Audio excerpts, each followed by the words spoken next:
The contemporary Michelin-starred restaurant Hyde on London's famous Piccadilly is a grand space. Yet amongst the hustle and the bustle of the streets surrounding it, it's almost hidden in plain sight.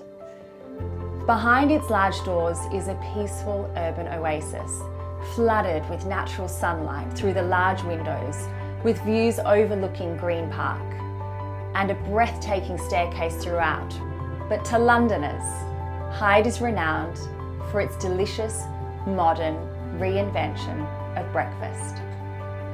With its iconic truffle scrambled eggs, toasted crystal bread with caviar, the most exquisite mango, and delicious coconut pudding, Hyde really does set itself apart. At the helm of Hyde is the widely acclaimed chef, Ollie Dabbous, who has in many ways been a trailblazer in the London food scene. Today, Ollie takes us through the famous Hyde breakfast and the journey of bringing Hyde to life. Welcome to the scene at Hyde with the very talented Ollie Dabbous. We're here at Hyde with the executive chef and co-founder of Hyde here in Piccadilly, Ollie Dabbous. Hey. Ollie, thanks for having us today. Most welcome. We're here for breakfast, which is the best time of day to be here. Well, it's all good, but yeah, breakfast good. is very popular. Having heard so much about your breakfast, like really everyone does talk about it. I had thought before, how can a breakfast be that different? Yeah, I mean, if you're going to do it as well as you can possibly do it, basically, is my attitude to anything really work related. You know, so for example, the truffle scrambled eggs, there's probably 50% of the menu is traditional, but maybe reimagined or just done exceptionally well. Like the mango. And honestly, it is the best mango Oh, I have ever had. I had one bite of it and just said to the people at the table, that is the best mango. Where is it from? What do you do to it? Yeah, it depends on the season, but generally try and get the Pakistani ones when we can. We serve it like a steak, so you want it thick, so it's kind of visceral, you're biting into it. It's the difference between like a minute steak and a Chateaubriand. You know, you've got that carnality to the mango and obviously the fragrance. We get them here, we ripen them on site, and then it's just seasoned, a little bit of kaffir lime, a little bit of lime leaf, some Thai basil. Each time with breakfast, there's been maybe in the back of my head, you don't want to mess with kind of staples, but then each time when we've kind of pushed the envelope a little bit, all the customers have been really receptive to it. So that gives you the confidence to just make it more and more kind of progressive. And there's a new one we've done at the moment is like a little kind of garden basket. So it's a croissant dough. And we make it like a little kind of wicker basket almost. And that's with a lemon and verbena curd, some raspberries, and lots of different herbs, but mainly mint, just to give it a bit of pop. And surprising as well, the breakfast is actually not too heavy. You don't leave with the truffle scrambled eggs are delicious, but they don't surprisingly leave you feeling, oh, that was so heavy, it was so rich. It's actually still a light start to the day. Yeah, all the food we do at Hyde, even the indulgent things, there's, I think, a level of lightness to it, because I think all good food is well balanced. So if there is fat content or richness, it's offset by either some acidity or some aeration, or I'll never serve something here that is just almost defeatingly or disgustingly kind of rich, and also everything's made with good ingredients. Yes. Everything, whether it's the butter, the flour, the cocoa, whatever it is, we use the best in kinds. During our interview at Hyde, Ollie Dabbous gave us an exclusive insight into the making of his famous truffle scrambled eggs and delicious garden basket made with raspberries and croissant dough. Right ratio of kind of salted butter to egg to cream, and again, just set, so just holding its weight. So really important, a nice doorstop of brioche, that kind of thickness and softness. The eggs we store with truffle, so there's no need for any truffle oil or anything like that. So that infuses the flavor. It goes because the shells are porous, so it'll infuse. And then we've got some amazing black truffle, actually Australian truffle. You'll be proud Must be amazing. proud to know. Again, very generous on top. So just like a blanket. That is no holding back. Truffle on If top. you're doing it, you're doing it. Breakfast of champs. Yeah.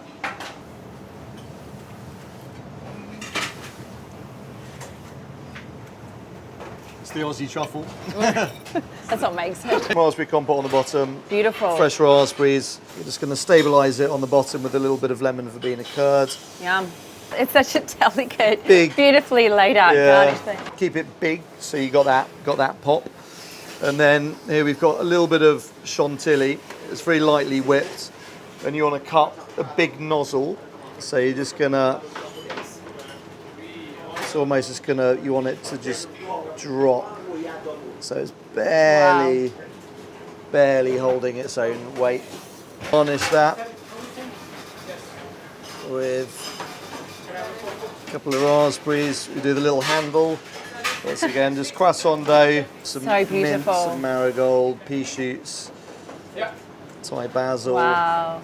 Just for example, this little fennel flower has got so much kind of aniseed flavour that's lovely with the raspberry. Sorrel flower here, this is going to be lovely kind of lemony hit.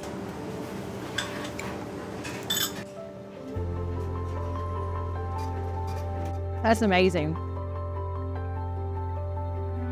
Hyde it's an enormous space right on Piccadilly, on this busy area overlooking Green Park, which is a beautiful space to be in. But it is quite interesting. You can walk past it and actually not know that it's here. It's actually quite hidden in plain sight. Was that a strategy? And I'm guessing it just didn't just happen like that.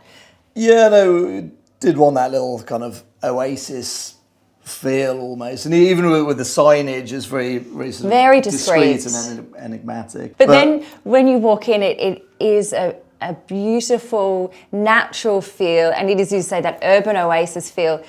And of course, the staircase. The intention of the staircase isn't to be the tree trunks growing throughout the building. Yeah, I mean to link the floors, because downstairs is the roots, so to speak. We go for a much darker stain to the wood and to the aesthetic, and then you got the ground floor that's very much that kind of almost homely feel, and then the top that's a little bit lighter. The timber feel and the design in the building very much gives you that relaxed feeling. Yeah, I think looking at that quiet luxury, luxury in London is space and that's so true. Time. So we're very good about relays, about letting people enjoy. You're never rushed off your table.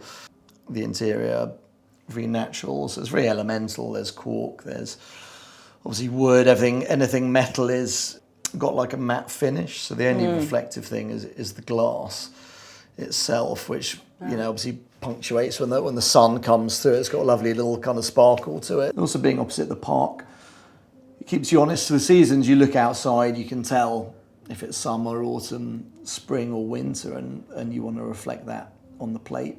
Just to go through each floor, so in the basement, you've got the most wonderful private rooms downstairs, each of them a different design, but equally interesting. Yeah, so originally I guess there'd have been maybe the coal vaults, but we've got the broken room. So that's based on kintsugi, so the Japanese art of kind of repairing the plates with the gold ornamental kind of resin to stick them together. Even like the wallpaper's deliberately scratched. There's a lovely feeling.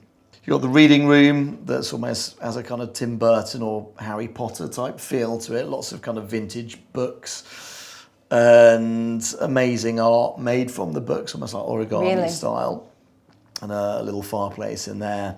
And then you've got the shadow room, which again is quite playful as well. There's different projections of shadows on the wall and different kind of bric-a-brac ornaments. And you've got the cellar as well. Yes. That guests are free to visit with a sommelier if you want to choose the wine. And you've got an amazing bar. The cocktail bar is, I think, a hidden gem. And I mean, now it's happily very, very busy and people really appreciate it. And I really do love how you can see the kitchen, that frosted glass. Yeah, so we just block off the top and bottom. It's frosted. It's just the middle bit where you can see the workmanship the craft taking place, the hands moving, the plates being dressed. But could you tell us about how did you get interested in cooking and to becoming a chef? I mean, you were born in Kuwait. And yeah, I was born out there and then came to school in the UK. So I grew up just south of London originally. But in terms of, I guess, what got me into cooking, it was just a love of food. And it's that, honest pleasure. And I think that's the best reason to become a chef if you love to eat. And yeah, I guess from the age of 15 onwards, did holiday jobs. Started on my 20th birthday at Le Manoir 4 Saisons, working for Raymond Blanc. I had a bit of an epiphany there. I went for my 18th birthday. I went there 18 years old and I think I knew a little bit about food just from reading and watching cookery shows and stuff like that. And then I ate there and, very simply, I didn't know food could taste that good. So it was like, eyes being opened. So you had this epiphany, I want to work here. 2 years later you were working. Yeah. What was the path? How did you make that happen? Just, I think just sent them an email and I hoped they'd have a spot for me. So did a trial, so it's a 2-day trial. And it was one of the best decisions I've made in my career. I went there, feeling like I was the weakest in the kitchen and left feeling like I could walk into any kitchen and be an asset. The big stage that would be good to talk about is you open your own restaurant, Dabbous, with great acclaim throughout London. You were hailed as the most sought after chef in London. So, I mean, having started your own restaurant, I'm sure it wasn't as easy as it sounds, just opening your own restaurant, but then getting funding. But turned it into a Michelin star restaurant. Can you tell us about that chapter? It felt like the hardest thing I've done. I mean, it changed my life. But yeah, it was 2 years of finding the funds. I think you just have to be brazen. I was lucky enough to have a brother that worked in private equity, but I'd be going into the offices of Goldman Sachs or Fidelity or whatever, feeling like a complete imposter. Thinking I'm going to be bounced at reception. They're going to work it out. It's like sort of business plan in my hand and pants around my ankles, basically.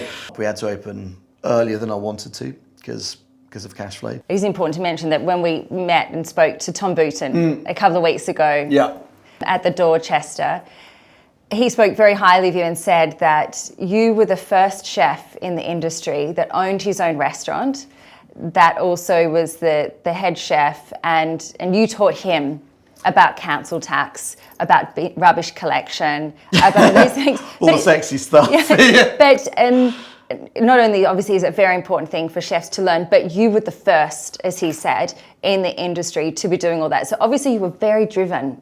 Even though obviously there's been a lot of chef restaurateurs for a long time, I think it felt like maybe the first of a kind of new wave of restaurants or a kind of next generation where it wasn't about all the tablecloths or the kind of masquerade of perfection. You could have something that was, I think, explicitly more kind of chef-led and maybe a little bit more youthful, a little bit, I don't want to say like punk, but you know, that kind of... And so then from Dabbous, yeah, you then get the opportunity to come here to set up Hyde. How did that come about? Evgeny Chichvarkin, who owns and runs Hedonism Wines on Berkeley Square. The most beautiful wine shop stunning. In London, yes. Anything and everything that you could want wine or spirit related. So yeah, he came a few times, seemed to really like it. And yeah, he emailed me out the blue. I had a look at this site and there used to be 3 restaurants or three different venues. And it had been knocked into one. I felt like this kind of airplane hangar in the middle of Mayfair. Yeah, it was just a chance to do something new, to reinvent a little bit. We discussed the different options on different floors, and I mean, the offering at Hyde has evolved and changed.